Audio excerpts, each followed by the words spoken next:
하나님의 교회는 하나님이 한 분이 아니라 남성과 여성의 형상으로 존재한다고 주장합니다. 그래서 남성은 아버지 하나님이고 여성은 어머니 하나님이라고 말합니다. 그리고 그 남성이 안상홍이고 그 여성이 장길자라고 가르칩니다. 더 나아가 장길자가 어머니 하나님인 증거는 아버지 하나님이라는 안상홍과 비밀리에 결혼식을 올렸기 때문이라고 주장합니다. 그런데 이 주장은 처음부터 끝까지 아주 중요한 전제 하나에 기대고 있습니다. 장길자가 어머니 하나님이 되려면 먼저 안상홍이 정말 하나님이어야 한다는 것입니다. 안상홍이 하나님이 아니라면 장길자를 어머니 하나님으로 세우는 논리도 함께 무너질 수밖에 없습니다. 바로 이 점이 중요합니다. 어머니 하나님 교리는 장길자부터 따질 문제가 아닙니다. 먼저 안상홍이 정말 성경이 말하는 하나님인가, 정말 재림예수인가, 정말 성령 하나님인가를 먼저 확인해야 합니다. 그런데 이미 앞에서 살펴본 것처럼 안상홍은 성경의 기준과 맞지 않습니다. 안상홍이 하나님의 증표라고 주장한 최후의 만찬은 유월절 본식이 아니었습니다. 325년 니케아 회의에서 유월절을 폐지했다는 주장도 교회사를 잘못 이해한 것이었습니다.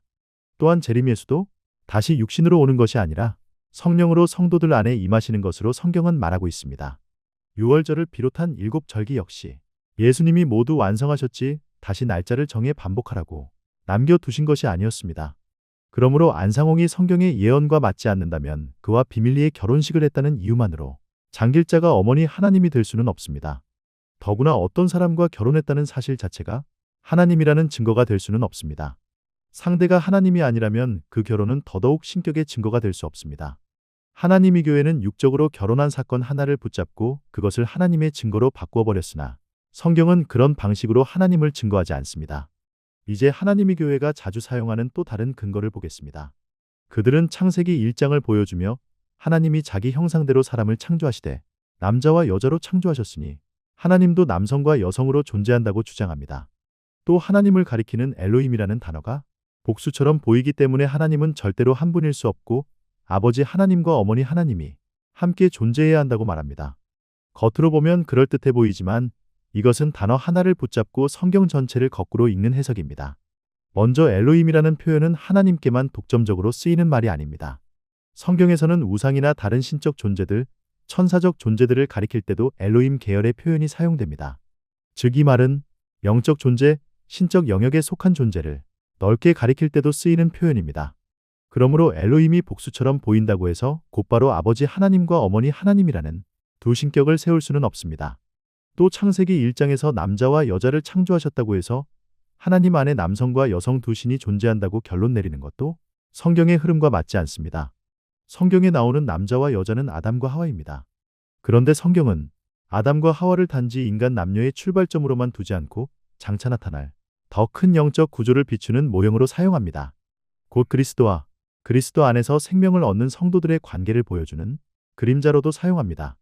하와가 산자의 어머니 라고 불리는 것도 이 점과 연결됩니다. 이것은 실제로 하늘의 어머니 하나님이라는 또 다른 신적 존재가 있다는 뜻이 아닙니다.